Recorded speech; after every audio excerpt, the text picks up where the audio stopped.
Hola, buenos días, buenas tardes o buenas noches, en dependencia de la hora en que usted pueda conectarse y unirse a nosotros una vez más para continuar con nuestros estudios en la palabra de Dios. Para esta ocasión queremos traer un tema que he titulado La carnalidad, cuando el creyente establece sus propios estándares de justicia. Cuando el creyente establece sus propios estándares de justicia. Y eso es carnalidad. Ahora, vamos a ir paso a paso a desarrollar este asunto. Antes de entrar en materia propiamente, quiero hacer una presentación de este libro, La fe que confesamos, de Editorial Dor. Excelente libro. Es un libro que contiene muchas de las confesiones de fe históricas de la iglesia cristiana, obviamente, de la iglesia cristiana. La iglesia de Cristo, a lo largo de los siglos, ha hecho confesión de fe, o sea, ha dejado un testimonio de su fe, ha dejado un testimonio de lo que como iglesia, como cristianos, qué es lo que creemos. Ahora, ¿cuál es el valor de estas confesiones de fe históricas? Pues el valor de estas confesiones es que revelan cuál ha sido el pensamiento cristiano a lo largo de los siglos de la era cristiana. O sea, en estos 2000 años de era cristiana, la iglesia ha dejado un testimonio histórico de qué es lo que nosotros creemos como cristianos. Ahora, ¿por qué tiene esto un valor importante? Porque en un mundo donde prevalecen las herejías y donde prevalecen las falsas iglesias y los falsos cristianos y los falsos grupos y creyentes y tipos de organizaciones religiosas que presumen o pretenden llamarse cristianos, pero que en realidad no lo son, pues ¿cómo tú puedes identificar a la verdadera iglesia entre tantas opciones, entre tantas ofertas que el mundo presenta como iglesia cristiana? Pues la iglesia cristiana ha dejado un testimonio histórico de qué es lo que creemos como iglesia, como pueblo de Dios. Como pueblo de Dios tenemos una fe, o sea, no solo una fe en el sentido de creer en Dios o de creer en Cristo, sino una fe en un sentido de contenido teológico, en un sentido de contenido doctrinal, contenido teológico. ¿Qué es lo que creemos como pueblo de Dios? Entonces, eso te sirve perfectamente para saber cuándo estás en una iglesia bíblica, en una iglesia de Cristo, en una iglesia de Dios propiamente, y cuándo puedes estar en presencia de algún grupo religioso que, aunque se haga llamar iglesia, no es verdadera iglesia, que aunque se hagan llamar cristianos, no son verdaderos cristianos, sino son aquellos que se han alejado de la fe histórica, Disculpa. En esta ocasión quiero leerte un pequeño fragmento del artículo 7 de la Confesión de Fe belga, la Confesión de Fe de los Países Bajos. Y este artículo 7 habla acerca de la suficiencia de las escrituras. Te voy a leer este fragmento y luego te voy a explicar por qué elegí este fragmento. En fin, dice: creemos que estas santas escrituras, o sea, la Biblia, creemos que estas santas escrituras contienen plenamente la voluntad de Dios y que todo lo que el hombre debe creer para ser salvo es suficientemente enseñado en ellas. Toda la forma de adoración que Dios exige de nosotros se halla extensamente descrita en ella, o sea, en las Santas Escrituras. Por tanto, es ilícito, o sea, es ilegal, no es aceptable que alguien, aunque incluso sean apóstoles, enseñe de otra manera que como ahora se nos enseña en las Sagradas Escrituras. Es más, ni aunque fuera un ángel del cielo, como dice el apóstol Pablo, allá en Gálatas capítulo 1. Porque ya que está vedado, está prohibido, está cerrado, añadir algo a la palabra de Dios o quitar algo de ella, es evidente que su doctrina es perfectísima y completa en todas sus formas.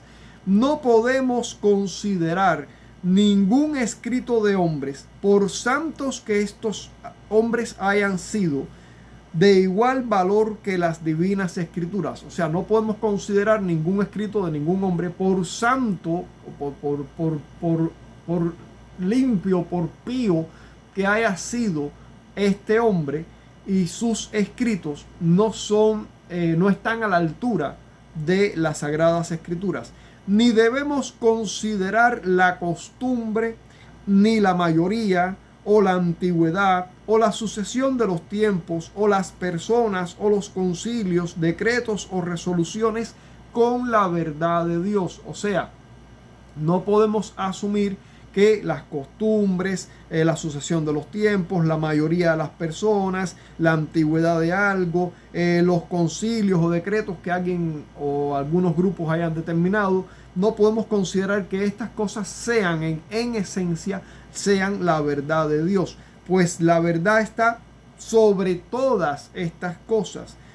Porque todos los hombres son de suyo mentirosos y más vanos que la misma vanidad. Por tanto, rechazamos de todo corazón todo lo que no concuerda con esta regla infalible. Rechazamos de todo corazón todo lo que no concuerda con esta regla infalible. ¿Cuál regla infalible? Las Escrituras. ¿Cuál es la regla infalible? La palabra de Dios. Rechazamos de todo corazón todo lo que no concuerda con las Escrituras, que es nuestra regla infalible.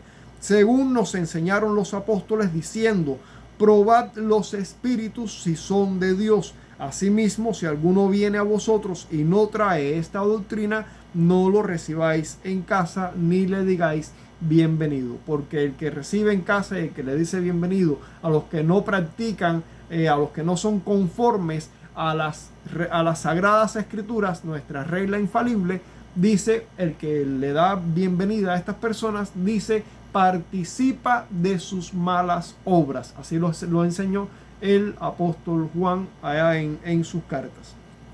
Entonces, ¿por qué te elegí este fragmento de la confesión de fe, el artículo 7 de la confesión de fe belga sobre la suficiencia de las escrituras?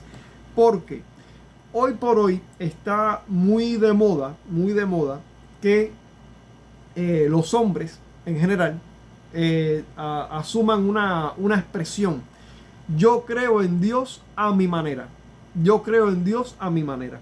Recuerdo que hace unos 7 u 8 años tuve contacto con unos hermanos en España que en ese momento no habían logrado filiarse a ninguna iglesia local, porque en el lugar donde vivían no había ninguna iglesia local que fuera una buena iglesia.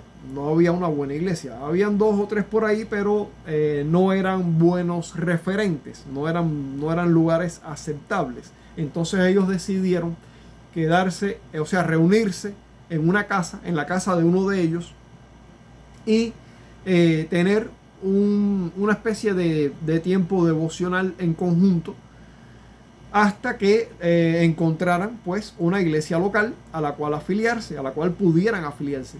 Estos hermanos entraron en contacto conmigo en aquella época y me pidieron que si yo podía enviarles cada semana o cada vez que yo pudiera, si era posible, una vez a la semana, una meditación en la palabra de Dios, una meditación breve, algo sencillo. Y bueno, pues yo accedí. Yo recuerdo que esa fue mi debut, mi entrada, mi primera experiencia para comenzar a hacer audios o videos, enseñanzas a través de videos. Yo nunca había hecho eso. Yo ya tenía experiencia, digamos, de escribir y de dar clases en la escuela dominical. En fin, ya yo había hecho tenía interacción con los hermanos a través de lo que era el vínculo de la enseñanza, pero nunca había participado, nunca me había introducido en este mundo de materiales audiovisuales. Nunca había hecho esto, grabar videos, audios, en fin, nunca había hecho esto. Eso fue así fue como inicié. Y recuerdo que mi primera experiencia, mi primer video que produje para compartir con aquellos hermanos fue uno que se tituló exactamente así: Yo creo en Dios a mi manera. Está guardado, está salvado en mi canal de YouTube. Bueno, el caso es que cuando alguien dice yo creo en Dios a mi manera, está estableciendo que sus criterios personales son la fuente de la autoridad sobre la cual se va a basar, se va a apoyar, va a ser el fundamento que va a sostener su relación con Dios. Cuando una persona dice yo creo en Dios a mi manera, está afirmando dos cosas. Está afirmando que él cree, o ella, dependencia de quién sea, que Dios existe. Está afirmando que cree en la existencia de lo divino. Está afirmando que cree que existe algo más del plano terrenal y de la experiencia de la vida humana. O sea, más allá de nosotros, los humanos, existe algún tipo, digamos, de ser o de entidad que ellos consideran Dios, que llaman Dios. Y digo ser o entidad porque en la mente de estas personas ellos no conocen al Dios verdadero, no tienen ninguna relación con el Dios verdadero, no saben, no tienen ni idea de quién sea esta persona. Y entonces para algunos Dios es más personal y para otros Dios es más como una especie de fuerza cósmica que dirige todo, que gobierna el universo desde algún sentido de control. No sé cómo, no, en fin, depende del pensamiento de cada cual. El caso es que cuando una persona dice yo creo en Dios a mi manera, lo primero que está afirmando es que cree que Dios existe.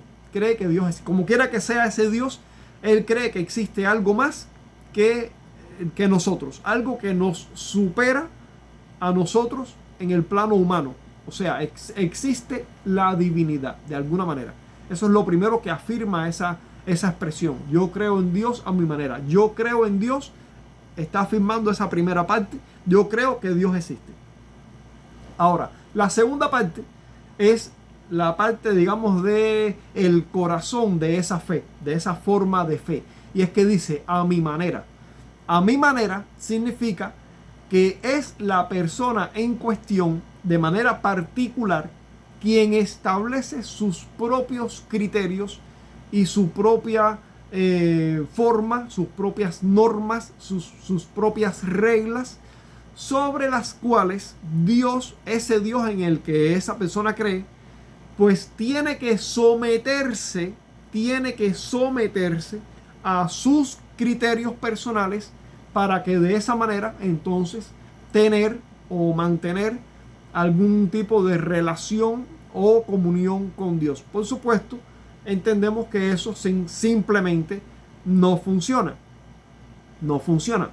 Porque Dios es el creador de todas las cosas, no solo el que las creó y existen por su voluntad, sino que rige, gobierna y sostiene toda la creación. Por lo tanto, Dios es rey, pero además es rey soberano. Dios es soberano. Así que es Dios quien establece los criterios, las formas, las normas, las reglas por las cuales los humanos podemos tener con Él una relación, una comunión. No puede ser y no será nunca que el hombre establezca sus propias normas, sus propias maneras, y que Dios tenga que someterse a las normas y a las maneras de esta persona. Ahora, hay un detalle en este fragmento de la Confesión de Fe belga, en el artículo 7, la suficiencia de las Escrituras, que leímos, donde dice: no podemos considerar ningún escrito de hombres, por santos que estos hombres hayan sido, de igual valor que las divinas Escrituras. Y dice más adelante: Ni debemos considerar la costumbre, ni la mayoría, o la antigüedad, o la sucesión de los tiempos, o las personas, o los concilios, decretos o resoluciones con la verdad de Dios. O sea, no podemos pensar que la mayoría, porque si la mayoría lo dice, entonces la verdad de Dios, eso es equivalente a la verdad de Dios.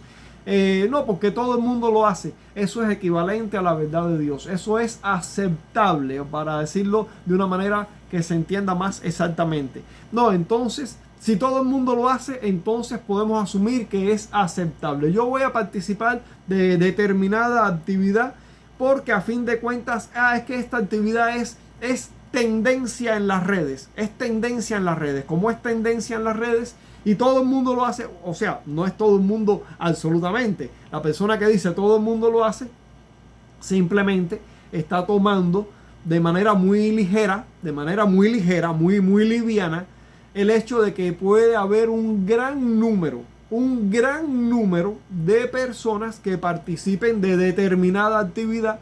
Una actividad que, digamos, por ejemplo, ahora como el fenómeno de las redes sociales es lo que está en el boom, es lo que hace que exista una conectividad generalizada. O sea, una persona que puede ser una persona muy común, muy sencilla, que vive de manera muy sencilla, como viven la mayoría de las personas, pues puede lograr un gran alcance, una gran conectividad con muchas personas en el mundo entero por el fenómeno de las redes sociales. ¿Y qué hace esta persona para tener mayor alcance, mayor visualización, mayor interacción, mayor contacto, ser más visto o más vista? En fin, ¿qué hace? Pues usa lo que se considera tendencias en las redes. O sea, ahora aparece una forma de hacer, digamos, un video, una forma nueva, aparece una red social, puede ser cualquiera, TikTok, Facebook, Messenger, WhatsApp, qué sé yo, cualquier red social, cualquiera. Pero ahora entonces aparece una forma de plantilla, una manera de hacer una edición de video que se ha vuelto viral. Esa forma, el empleo de esa forma de producir un video, de editar un video, se volvió viral en las redes. O sea, hay un gran número de personas que participa de ese tipo de contenido o de esa manera de proyectar una imagen o de transmitir algún tipo de enseñanza o de expresión, de frase, lo que sea.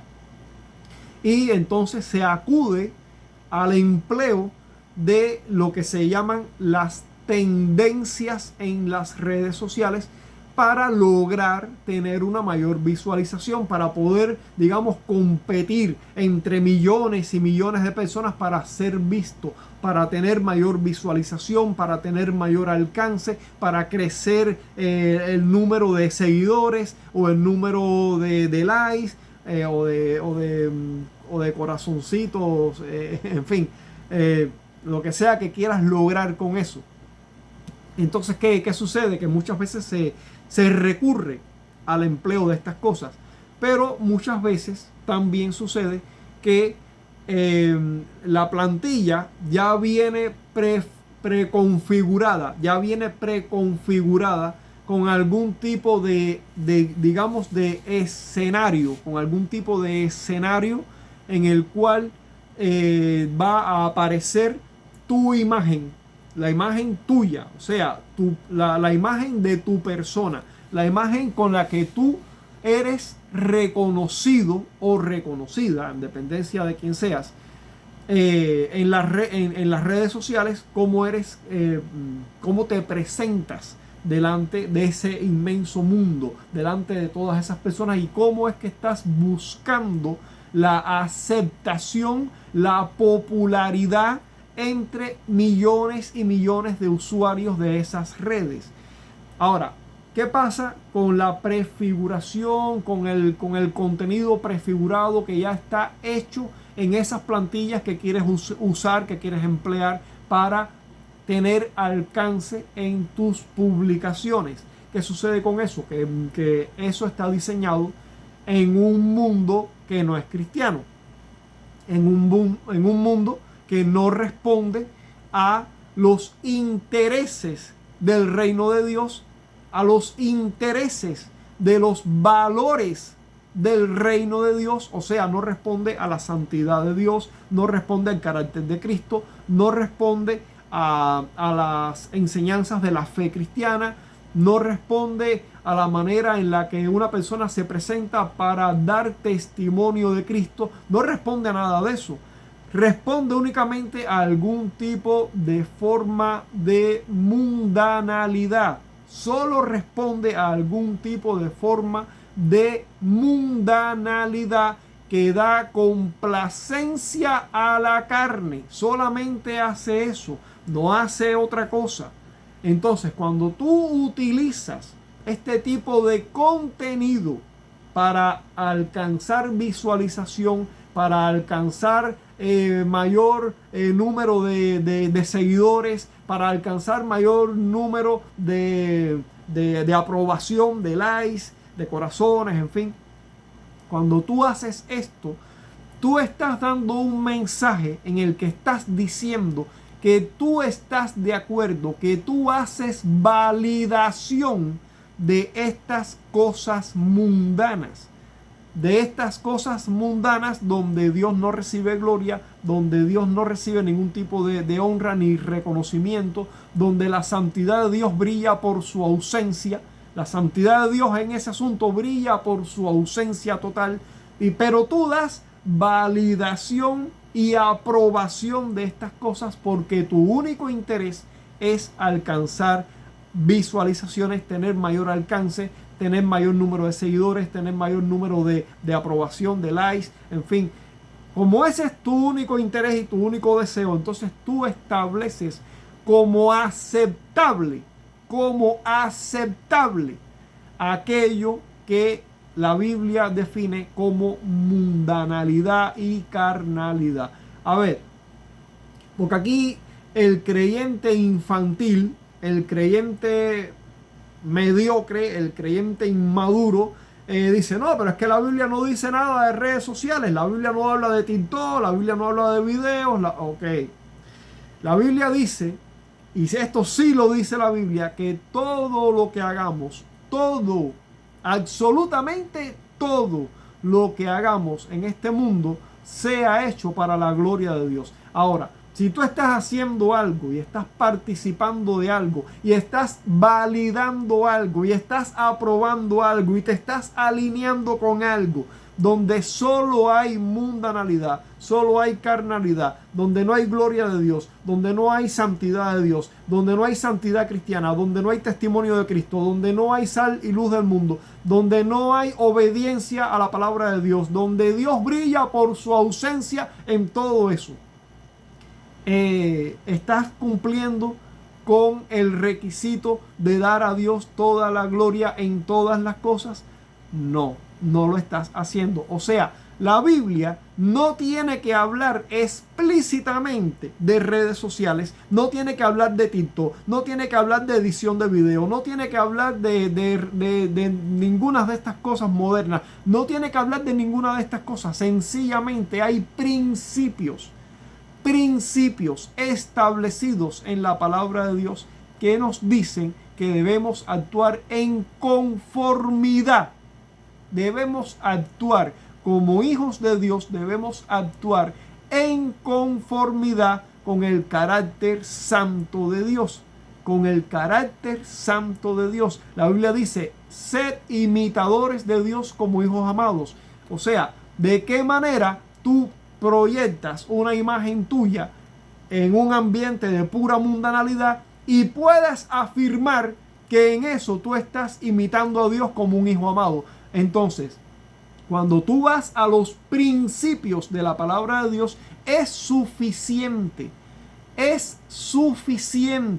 para darte cuenta que tal o más cual actividad donde solo hay mundanalidad y carnalidad no son adecuados, ni apropiados, ni aprobados por Dios para participar de ellos como creyentes que somos. Por lo tanto, si eres un creyente y estás participando de estas mundanalidades, entiende que Dios no pone su aprobación en eso. No lo hace porque Dios es digno de recibir toda la gloria en todas las cosas que hagamos, pero además Dios nos ha dejado mandamiento explícito en su palabra de que actuemos de esa manera, de que le demos a Dios toda la gloria en todas las cosas. Por lo tanto, cuando tú estás haciendo tus videos de TikTok, tus videos de Facebook, tus videos de lo que sea, y no estás mostrando la gloria de Dios, la obediencia a Cristo, la imitación de Dios, la santidad de Dios, el carácter de Dios, la vida de Dios en ti, si eso no está siendo mostrado, entonces tú estás participando de mundanalidad y de carnalidad. Pero ¿por qué lo haces? ¿Por qué lo has hecho? ¿Por qué lo defiendes? Porque tú has echado a un lado la palabra de Dios. Tú has tomado esta palabra de Dios y la has desechado y has establecido tus propios criterios como la norma aceptable sobre la cual Dios tiene que regirse para tener contigo una relación. O sea, tú has pasado a formar fila de aquellas personas que dicen yo creo en Dios a mi manera. Tú has pasado a formar filas con aquellas personas que dicen yo creo en Dios a mi manera. Sencillamente son tus criterios los que prevalecen sobre la palabra de Dios. Por lo tanto, aunque la mayoría lo diga, como leímos ahora recientemente de este libro, La Fe que Confesamos, aunque la mayoría lo haga, aunque muchas personas, aunque sea la costumbre, sencillamente, si esto no refleja el carácter de Dios en tu vida, sencillamente tú te estás alineando con aquellas personas que dicen yo creo en Dios a mi manera, a mi manera. Sencillamente la palabra de Dios para ti no es suficiente. La palabra de Dios para ti es desechable cuando te interesa, cuando te conviene, según tu conveniencia. La palabra de Dios es desechable.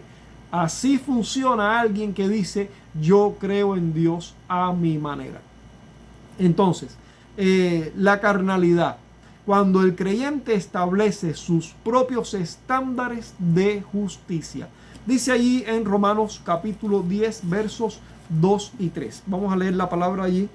Romanos capítulo 10 versos del 1 al 3. Dice: hermanos, ciertamente el anhelo de mi corazón y mi oración a Dios por Israel es para salvación, porque yo les doy testimonio de que tienen celo de Dios, pero no conforme a ciencia, porque ignorando la justicia de Dios y procurando establecer la suya propia, no se han sujetado a la justicia de Dios. Vamos a dejar nuestra lectura hasta este punto. Ahora, vamos a hacer una aclaración pertinente antes de seguir. Y es que Romanos capítulo 10, los versos 2 y 3, en su contexto inmediato, habla de Israel procurando alcanzar una justicia delante de Dios por el mérito de sus propias obras, o sea, por el mérito del cumplimiento de las obras de la ley de Moisés, en lugar de someterse a la justicia que Dios ya ha provisto en Cristo. En lugar de someterse a la justicia que Dios proveyó en Cristo, ellos querían alcanzar la justificación por el cumplimiento de las obras que demanda la ley de Moisés. El énfasis principal de este pasaje es la justificación. El énfasis principal de este pasaje es la justificación. O sea, el énfasis principal de este pasaje no es la santificación. Sin embargo, el principio que revela este texto es mucho más amplio. Vamos a volver a leer un pequeño fragmento de este texto para que podamos ver cuál es el principio que se revela en este texto. Dice: ignorando la justicia de Dios y procurando establecer la suya propia, no se han sujetado a la justicia de Dios. Sin embargo, el principio que revela el texto es mucho más amplio. El hombre pecador tiene una tendencia natural a rechazar,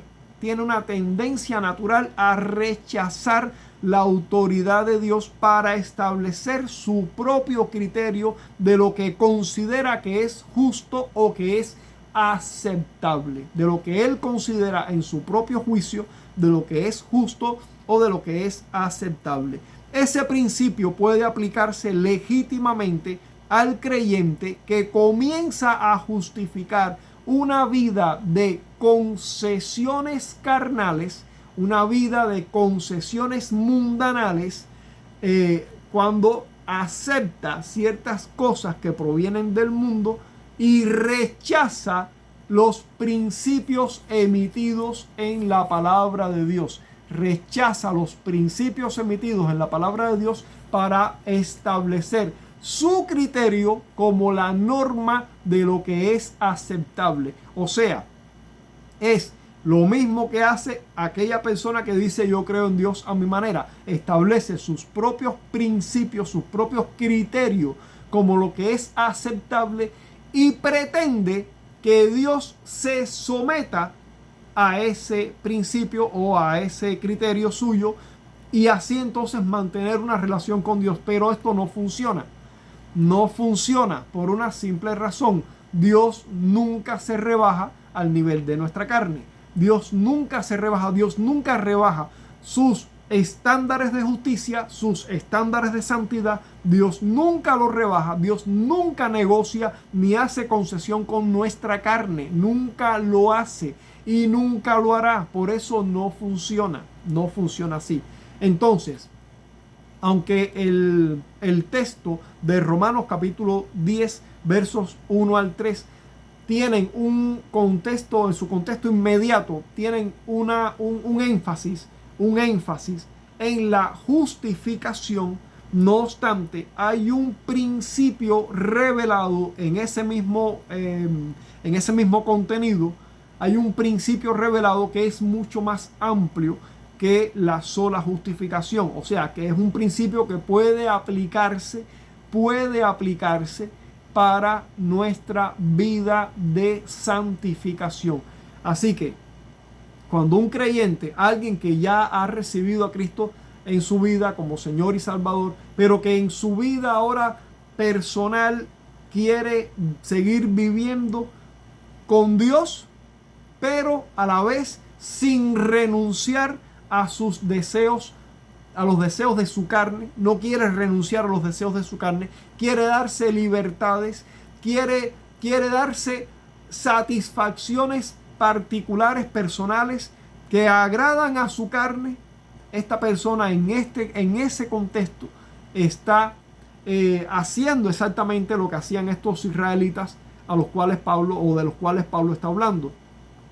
Ignoran la justicia de Dios, o sea, la rechazan la justicia de Dios y procuran establecer la suya propia, procuran establecer sus propios criterios bajo los cuales ellos determinan lo que es justo o lo que es aceptable.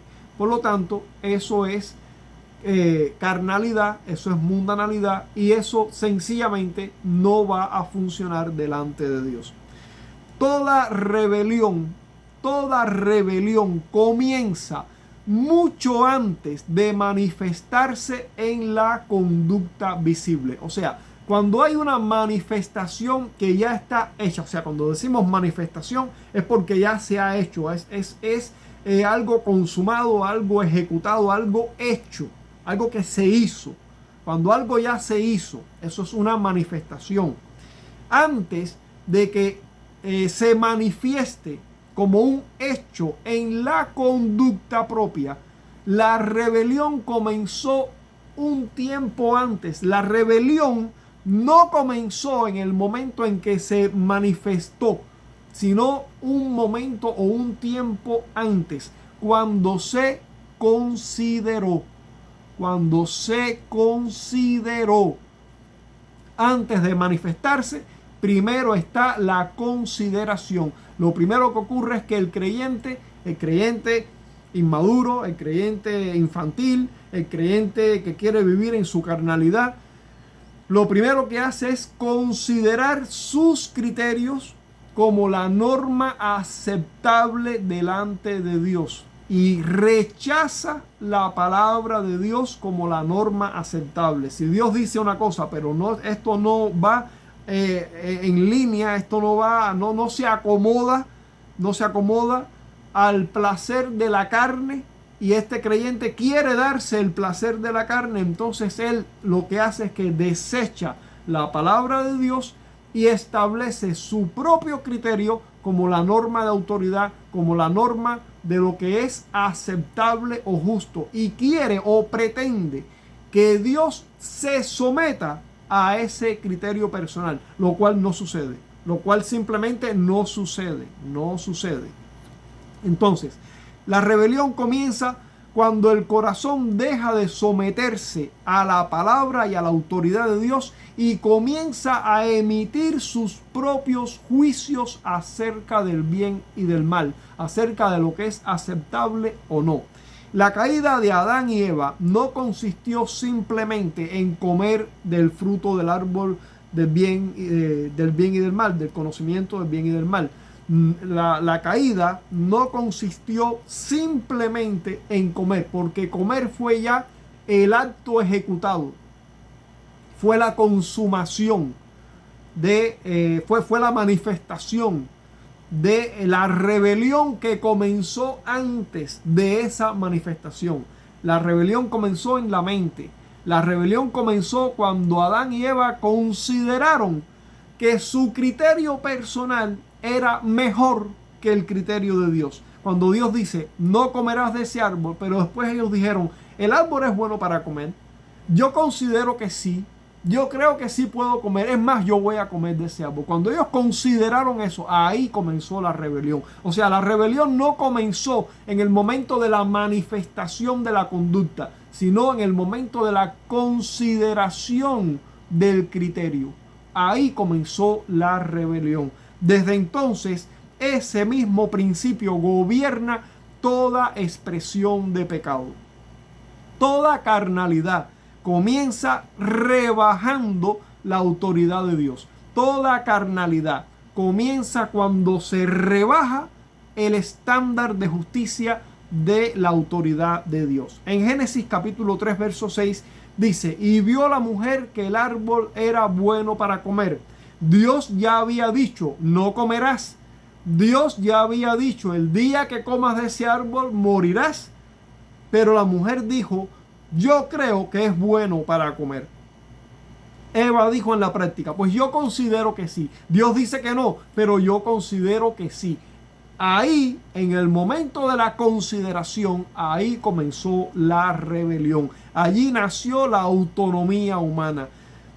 No fue únicamente desobediencia, fue independencia moral. O sea, no fue solamente un acto de desobediencia. Claro que fue un acto de desobediencia, pero no fue solamente una pequeña desobediencia, un pequeño fallo. No, es que fue un error. No fue un error. Fue un acto de independencia moral. Yo establezco en mi criterio lo que está bien y lo que está mal. Y como yo lo establezco, yo desecho la palabra de Dios y yo abrazo mi criterio como la autoridad. La autoridad ya no es la palabra de Dios, la autoridad es mi criterio. Es un acto de independencia moral. Y por supuesto que eso llevó a la desobediencia. Ella reemplazó el juicio divino por su propio juicio. Ella reemplazó el juicio de Dios por el suyo propio. Y eso es exactamente lo que la carne hace cuando quiere salirse con la suya, cuando la carne quiere complacencia, cuando quieres complacer a tu carne. Lo que estás haciendo es exactamente eso, rechazar reemplazar el juicio y la autoridad de Dios por tu propio criterio. Establecer tu criterio como la autoridad. Eso es lo que sucede cada vez que cometes una mundanalidad, cada vez que cometes una carnalidad. Estás despreciando la palabra de Dios, rechazando la palabra de Dios y sustituyendo la palabra de Dios por tu propio criterio. Eso es lo que está pasando. El creyente carnal, el creyente que quiere vivir disfrutando de su carnalidad, también establece sus propios estándares. Él también establece sus propios estándares de justicia. Aquí conectamos entonces nuevamente con Romanos capítulo 10, el texto que leímos en un principio. Cuando el creyente dice, esto yo no le veo nada de malo. Cuando el creyente dice, yo no le veo, no yo no le veo nada de malo. O sea, es bajo su criterio personal. Bajo su criterio personal, él no encuentra ninguna falla. ¿Y por qué no la encuentra? Porque satisface su carne, porque satisface sus deseos y porque le hace dar o le hace sentir pues complacencia en sus gustos. Entonces él no le ve nada de malo. Él no ve, o sea, allí no está la presencia de Dios, allí no está la gloria de Dios, allí no hay obediencia a Dios, allí no hay testimonio de Dios, allí no hay testimonio de imitación de Cristo, allí no hay testimonio del carácter de Cristo. Es el ya no vivo yo, mas vive Cristo en mí. Eso no existe allí. Pero como eso le complace al creyente que quiere hacer su voluntad, pues entonces él dice, yo no le veo nada de malo. Él no lo ve. O sea, él no ve que todas las cosas que pertenecen a los valores del reino están ausentes. Él no ve eso. Él no se da cuenta de eso. O sea, no es que no se dé cuenta, es que lo ignora. Cuando digo lo ignora, estoy diciendo que lo rechaza. O sea, que no le da valor, no le da importancia a los valores del reino de Dios en sus actividades, en sus obras, en las cosas que quiere hacer, en las cosas en las cuales él quiere complacerse. Sencillamente no valora, no le da valor a los valores del reino de Dios, a los valores del carácter de Cristo. No le da valor a eso. Sencillamente lo único que está buscando es su satisfacción, su propia satisfacción. Eso es lo que está buscando. Por lo tanto, no valora las cosas que pertenecen al reino de Dios. Cuando un creyente dice, yo no veo nada de malo en esto, Dios conoce mi corazón, yo tengo libertad, cada cual tiene su propia convicción, yo no creo que Dios sea tan estricto. Es que tú eres un extremista, eres tú el que quiere ser. No, yo no creo que Dios sea tan estricto. No, Dios es más. Dios es más de lo que cualquier creyente espiritual incluso pudiera mostrarte. Cuando tú te encuentras con un creyente espiritual que te confronta en estas cosas, no entiende que el nivel de la santidad de Dios es todavía mucho más grande. Es mucho más grande que lo que este creyente espiritual te pueda estar diciendo. Cuando el creyente espiritual te confronta en tu carnalidad, te confronta en tu pecado, entiende que la demanda de justicia de Dios todavía es más grande que lo que el creyente espiritual puede expresarte. El creyente espiritual todavía no logra expresarte el nivel de la grandeza, de la enormidad, de la infinitud, que es el nivel de la santidad de Dios. El creyente espiritual todavía no tiene la capacidad para mostrarte ese nivel. No puede hacerlo. No llega hasta allí. Así que cuando tú rechazas las exhortaciones, la confrontación que un creyente espiritual hace, tú no estás considerando que el nivel de rectitud de Dios todavía es infinitamente más grande que el que ese creyente espiritual te está mostrando. Todavía es mucho más grande. Cuando tú dices, yo no creo que Dios sea tan estricto. No. Dios es mucho más estricto. Es mucho más de lo que incluso el creyente espiritual es capaz de mostrarte. Es mucho más. Dios es mucho más estricto. En realidad, este creyente carnal, cuando dice todas estas cosas, lo que está diciendo es, mi criterio tiene más peso que el criterio de Dios. Mi criterio personal por el cual yo le doy complacencia a mi carne tiene más peso que lo que Dios diga. Lo que Dios diga, sencillamente, si no complace mi carne, pues no me interesa. Mi criterio tiene más valor. Mi criterio tiene más peso que el criterio de Dios.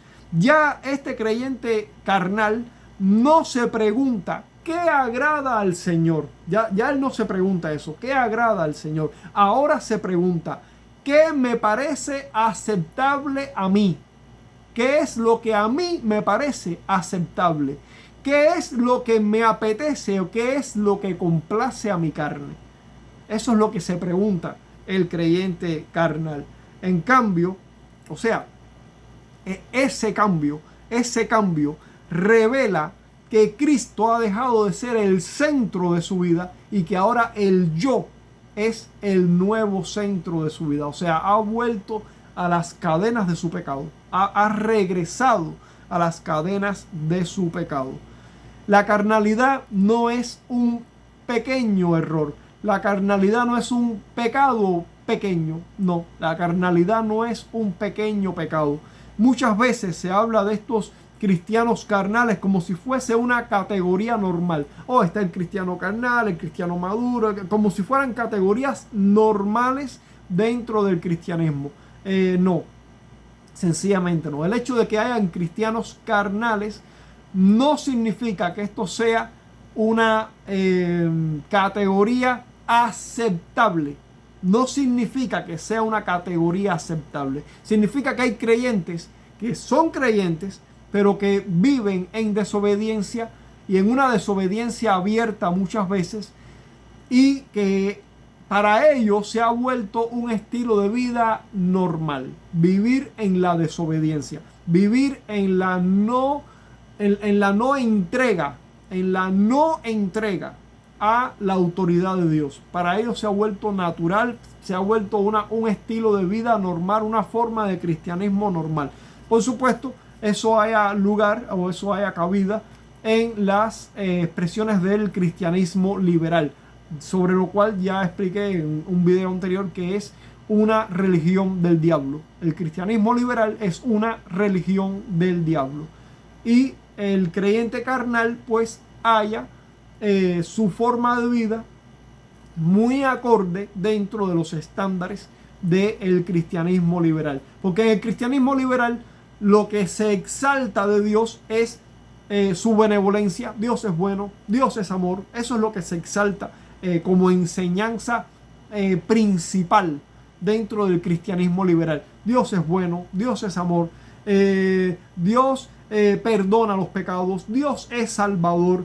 Pero cuando se habla de la soberanía de Dios, del reino de Dios, del gobierno de Dios, cuando se habla del sometimiento a la santidad de Dios, todas estas enseñanzas son minimizadas o sencillamente son desplazadas. ¿Por qué? Porque no satisfacen a la carne.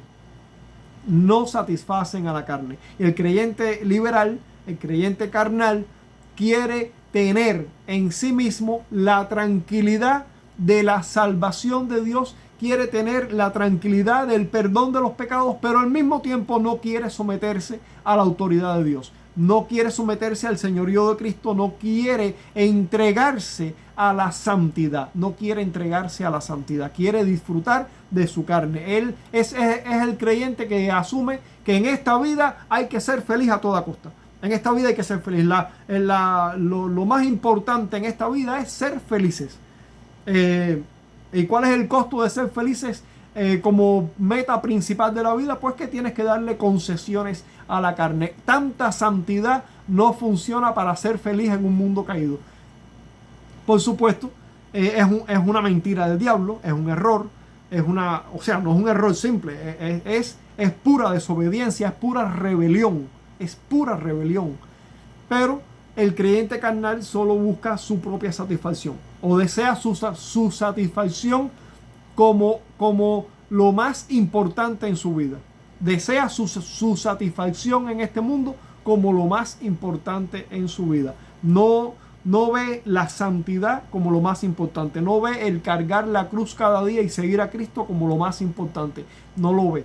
Sencillamente busca su confort personal, su deseo de sentirse bien, de sentirse feliz y alegre en esta vida. Aunque para eso haya que hacer concesiones con la carne. Eso es lo que busca el creyente carnal. Entonces no es un pecado pequeño. Pero el Nuevo Testamento jamás trata la carnalidad como algo inofensivo. Jamás hace eso. Por ejemplo, Romanos 8:7 dice: los designios de la carne son enemistad contra Dios. Los designios, los deseos de la carne son enemistad contra Dios. Romanos 8:8: los que viven según la carne no pueden agradar a Dios. Cualquier forma de complacencia que te estés dando para satisfacción de tu carne sin Dios, sencillamente no puede agradar a Dios. No puedes, no hay manera. Dios nunca se va a agradar con la satisfacción de la carne, que es enemistad contra Él. Nunca se va a agradar de eso. Por lo tanto, no hay manera que tú puedas disfrutar de placeres carnales y al mismo tiempo estar bien con Dios. No hay forma. Cuando tú dices: he perdido comunión con Dios, pues lógicamente tienes que perder comunión con Dios, porque no es posible agradar a Dios y satisfacer a la carne. No es posible. Las dos cosas no son posibles. O sueltas a Dios o sueltas a tu carne. No puedes sostener a ambos. Simplemente no es posible. Santiago 4:4: la amistad del mundo es enemistad contra Dios. Primera de Juan 2:15: no améis al mundo. El mundo pasa y sus deseos. No améis al mundo. O sea, la Biblia es muy clara cuando se trata de dar tratamiento a la carnalidad. Dios dice: no me complace. Dios dice: no me agrada. Sencillamente no hay manera de agradar a Dios y de tener comunión con Dios y al mismo tiempo agradarse en la carne. No hay forma. La carne siempre busca negociar para rebajar los estándares de la justicia y de la santidad de Dios al nivel de la complacencia, la satisfacción y los apetitos de la carne. La carne siempre busca que el creyente negocie con Dios para que Dios rebaje sus niveles o su nivel de justicia, de santidad, para que Dios rebaje sus estándares de justicia y santidad al nivel de la satisfacción, la complacencia y los apetitos de la carne. No funciona, no hay forma, no hay manera. No puedes agradar a Dios de esa forma. Cristo nunca negocia con el pecado. Cristo nunca hace concesiones con el pecado. Nunca lo hace. Toda concesión establece una justicia alternativa. Cada vez que justificamos un entretenimiento pecaminoso, cada vez que defendemos un deseo mundano, cada vez que minimizamos una práctica que la santidad de Dios claramente condena, cada vez que hacemos estas cosas, estamos levantando un sistema propio y paralelo de justicia. O sea, propio porque es mío y paralelo porque es: aquí está el de Dios y aquí está el mío. Y yo levanto el mío junto con el de Dios. O sea, yo cuando levanto el mío, el de Dios ya, el de Dios ya estaba, pero yo levanto el mío es porque yo quiero decirle a Dios que yo tengo mis propios principios, mis propios criterios, y que Dios debería hacer concesiones con sus criterios para que se amolden, para que sean similares a los míos. Pero no funciona, porque Dios tiene principios sublimes, eternos, santos, y los míos no, los de mi corazón no, los de mi carne no. Entonces no funciona así. Estamos levantando un sistema propio y paralelo de justicia. No estamos rechazando la existencia de Dios como el hombre que dice yo creo en Dios a mi manera. El hombre que dice yo creo en Dios a mi manera no está rechazando la existencia de Dios. Lo que está rechazando es el derecho legítimo que Dios tiene a gobernar. Cuando decimos que queremos que Dios rebaje sus niveles de sus estándares de justicia y de santidad para que se acomoden a la complacencia de nuestra carne, no estamos negando que Dios existe. Lo que estamos negando es que Dios tenga un derecho legítimo de gobernar sobre nosotros. Eso es lo que estamos negando. Eso fue exactamente lo que pasó en el Edén y eso es exactamente lo que ocurre cada vez que yo le doy una satisfacción o hago una concesión para la gratificación de mi carne. Cada vez que hago eso, eso es exactamente lo que estoy haciendo. Estoy rechazando que Dios tenga derecho de gobierno en mi vida. Eso es lo que estamos haciendo cada vez que queremos hacer concesiones con la carnalidad. El verdadero creyente vive sometido al gobierno de Cristo. En Lucas 6:46 dice: ¿por qué me llamáis Señor, Señor, y no hacéis lo que yo digo? Jesús pregunta, me llamas Señor, pero no haces lo que yo digo. Me llamas Señor, pero no me obedeces. ¿Para qué me llamas Señor? ¿Por qué me llamas Señor si al final no soy tu Señor? No actúas como si yo fuera tu Señor. Entonces, ¿por qué me llamas Señor? La fe verdadera no solamente cree que Cristo salva, también cree y reconoce que Cristo reina. Como ya lo hemos estado diciendo en videos anteriores, la fe o la gracia, más específicamente la gracia que salva, es la misma gracia que santifica. La gracia que justifica para salvación es la misma gracia que santifica para que tú seas acomodado, para que tú seas amoldado a la forma de Cristo, para que tú seas hecho conforme a la imagen de Cristo. Eres tú quien se tiene que ajustar a Dios. No es Dios quien se tiene que ajustar a ti. Eres tú quien se tiene que ajustar a Dios. Así es como funciona. No funciona rebajando los estándares de Dios. Funciona elevando tus estándares a la medida de los estándares de Dios. Así es como funciona. Así que la verdadera fe no solamente cree que Jesús o que Cristo salva. La verdadera fe también reconoce que Cristo gobierna, que Cristo reina. La pregunta del creyente no es ¿hasta dónde puedo acercarme al mundo? ¿Hasta dónde puedo parecerme al mundo? La pregunta del creyente no es esa. La pregunta del creyente es ¿cómo puedo agradar a mi Señor? ¿Cómo puedo agradar a mi Señor? Ese es el verdadero lenguaje del amor.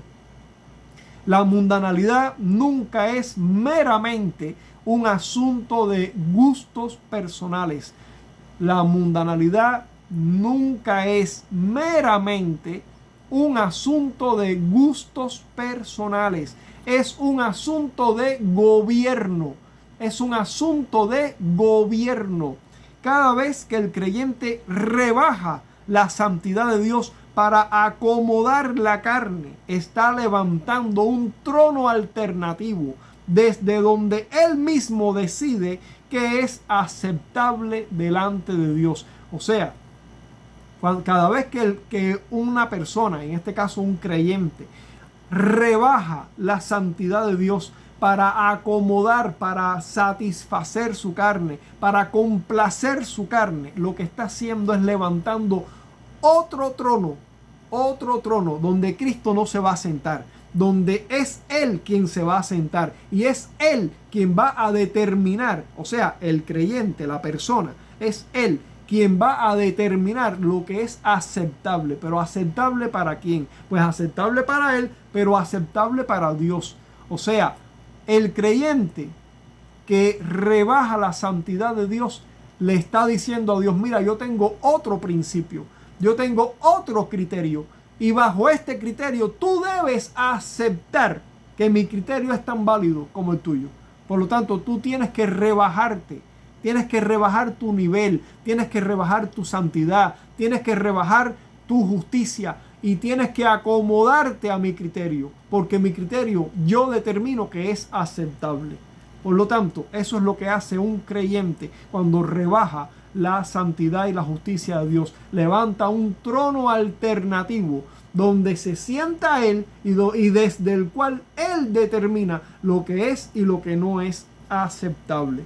La verdadera santidad no consiste únicamente en evitar ciertos pecados escandalosos.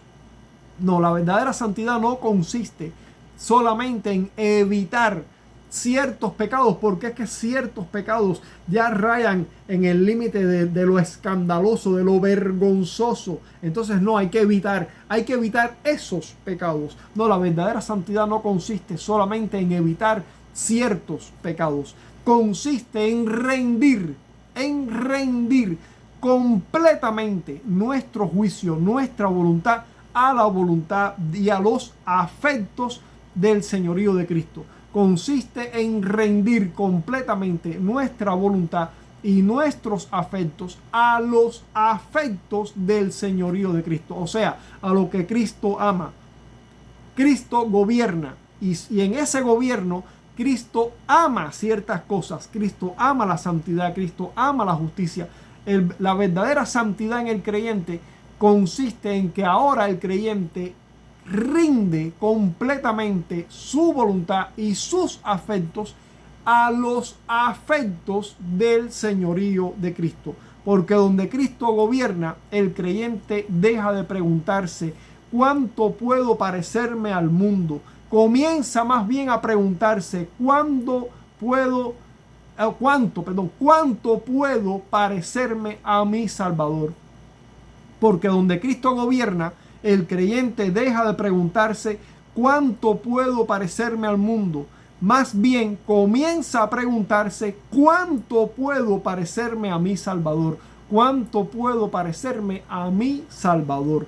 Romanos 8, 29 y 30, allí hay un pasaje bien claro. Dice que a los que antes conoció los predestinó para que fuesen hechos conforme a la imagen de su Hijo Jesucristo, para que este Cristo sea el primogénito entre muchos hermanos, para que seamos hechos conformes a la imagen de Cristo. ¿Cuánto puedo parecerme a mi Salvador? Ya no es cuánto puedo parecerme al mundo, cuánto puedo satisfacer mi carne en esta carrera de fe, cuánto placer le puedo proporcionar a mi carne. No, ya el creyente no pregunta eso, pregunta ¿cuánto puedo parecerme a mi Salvador? Creo que hay un texto que puede darle aún más fuerza a esta meditación que venimos desarrollando. Es Jueces 21:25. En Jueces 21:25 dice: en aquellos días no había rey en Israel, cada uno hacía lo que bien le parecía. No había rey en Israel, cada uno hacía lo que bien le parecía. Ese versículo de Jueces 21:25, ese versículo resume el principio que hemos estado desarrollando en este devocional. La esencia del pecado no es simplemente hacer cosas malas. La esencia del pecado no es simplemente hacer cosas malas. Es vivir sin reconocer el gobierno del rey. El gobierno del rey. No reconocemos el gobierno del rey y entonces hacemos lo que nos parece. Hacemos todo lo que nos viene bien hacer, lo que nos parece aceptable. Vivir sin el reconocimiento de Dios como rey, como el que gobierna nuestra vida. Cuando un creyente justifica la carnalidad en su vida, porque yo no veo que esto sea nada malo, yo no le veo nada malo, no lo ve tan grave, porque todos lo hacen, porque es tendencia, porque yo tengo libertad. O sea, cualquiera que sea la excusa que se busque para justificar su carnalidad. Cuando un creyente hace eso, está actuando en ese aspecto de su vida como si no hubiera rey en su vida. Ha sustituido el criterio de Dios por el suyo propio. Hermano, recuerda las exhortaciones del Nuevo Testamento a vivir en santidad bajo el señorío de Cristo. Recuerda las exhortaciones del Nuevo Testamento a vivir en santidad bajo el señorío de Cristo. Dice allí en Primera de Pedro 1, 14 al 16. Como hijos obedientes, no os conforméis a los deseos que antes teníais estando en vuestra ignorancia, sino como aquel que os llamó es santo, sed también vosotros santos en toda vuestra manera de vivir, porque escrito está: sed santos porque yo soy santo. Primera de Pedro 1, 14 al 16. Nota el detalle. Como hijos obedientes, no os conforméis a los deseos que antes teníais estando en vuestra ignorancia. Antes, cuando ignorabas a Dios completamente, vivías en los deseos de tu carne. Ahora dice, ahora que eres un hijo de Dios, pero además debes ser un hijo obediente. Seas un hijo obediente. Ya no te conformes a los deseos que antes tenías cuando vivías en tu ignorancia de Dios. Ya no te conformes a esos deseos. O sea, conformarse significa adquirir la misma forma. Ya no te amoldes, no entres en el molde de tus deseos, de los deseos que tenías cuando no conocías a Dios, que son los deseos de tu carne. Ya no te amoldes a ellos, no te conformes. Mira la cita de Romanos 8:29 que citamos hace un momento. A los que predestinó, a estos también justificó, para que fuesen hechos conformes a la imagen de Cristo, para que Cristo sea el primogénito entre muchos hermanos, para que seas hecho conforme, para que te amoldes. Hay un nuevo molde. El nuevo molde es Cristo. Tienes que parecerte a Cristo. Deja de parecerte al mundo. Ya no te preguntes cuánto puedo parecerme al mundo, sino cuánto puedo parecerme a Cristo. ¿Cuánto puedo hacer para agradar a mi Señor? Eso es lo que te tienes que preguntar. Ya no vivas más para la satisfacción de tu carne, porque el solo hecho de pensar, de considerar una acción, una actividad para la complacencia de tu carne, eso ya implica una rebelión, implica rebelión contra Dios. Por lo tanto, la rebelión no comienza en la manifestación de la conducta, comienza en la consideración de esa conducta, en la consideración de esa conducta. Cuando dices, yo quiero hacer algo, lo que sea, quiero participar de algo, quiero hacer eso, algo es porque eso le da satisfacción a mi carne, le da complacencia a mi carne, quiero hacerlo. No lo he hecho todavía, pero lo quiero hacer. Desde el momento que empiezas a considerar que quieres hacer tal cosa y lo haces, tú estás rebelándote contra la autoridad de Dios. Has establecido tu criterio como la norma de autoridad y has desechado la palabra de Dios.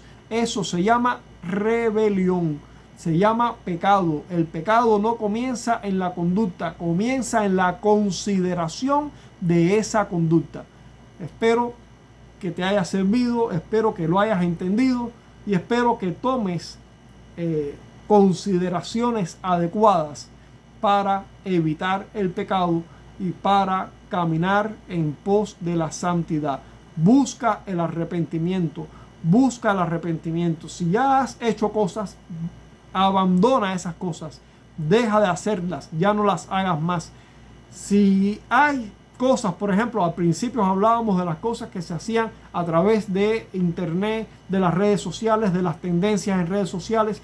Si tienes algo manifestado en tus redes sociales, ya tienes un video hecho, ya tienes una meditación hecha o algo que solamente expresa la satisfacción de tu carne, expresa la complacencia de tu carne, desecha eso, elimina eso, porque estás dando testimonio al mundo a través de un alcance global que tienen las redes sociales. Estás dando un testimonio al mundo de que tú eres alguien que aprueba y que hace concesiones con la mundanalidad, con el pecado, con lo que es contrario a Dios. El hecho de que tú no le veas o no le hayas visto nada malo no significa que sea bueno. No es bueno desde el momento que Dios no está presente, desde el momento que Dios no recibe gloria ninguna, desde el momento que Dios no es imitado, desde el momento que el carácter de Cristo no es conformado en ti, desde el momento que no hay testimonio de Cristo en eso. Eso es malo, porque tú tienes el sagrado deber de darle a Dios toda la gloria en todas las cosas. Por lo tanto, elimina esas expresiones que hayas tenido ya publicadas en tus redes sociales, en tu perfil de Facebook, en tu canal de YouTube, en TikTok, en donde sea que hayas publicado y tengas algo que es puramente carnalidad, elimina eso, porque eso es una expresión de rebelión, es una expresión de rebelión. Dios te bendiga, espero escuches el buen consejo de la palabra de Dios y hagas las correcciones necesarias.